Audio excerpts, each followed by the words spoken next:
Ndohla, ndohla peyamane leleka kwehangu, ndohla bondangwa zwakona, beni behangu, boluzibo, ndohla ma-2K, vana vedu vakazvagwa kubvila mugolela 2000. Zvilo zvakatikumba muhango ya mwali zvakapipitana nemakavadzo.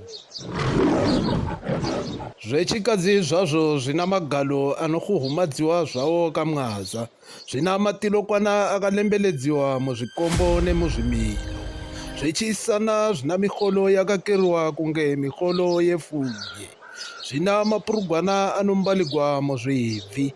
Apa ndiko mbagwa kwemisi yanasi, kene ndiko keriwa kwepanki dzanasi.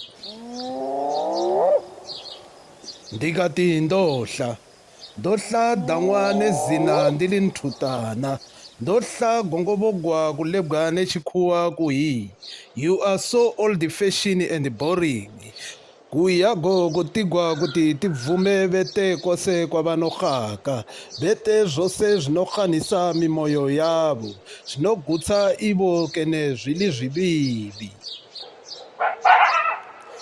Ndati ndohla imwi ma-2K, nyambi dzakasvika hulo, ngawana dzichabhudha nkaka muzvimilo, ngawana dzichabambozvagwa, koga luzivo nemajenamiso kuli mitupo yavo, ngawana dzisingapalalanye nthuola nenthu nchechana, ngawana dzisingapalalanye busiku nesikati, dzisingazive bohe nevalanga, ngawana dzedu dzinohanganya mundilo ing'ompela dzivhanganya delele nebhobola zihanganyisa nenyama.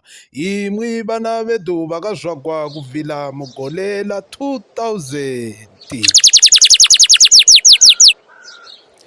Teedzani ngeno vana vedu, hatitomuhema tomuda, hamute vataya muveludzi, hamute buyendasi mumaha, muchipo chedu chatakapiwa na Mwali.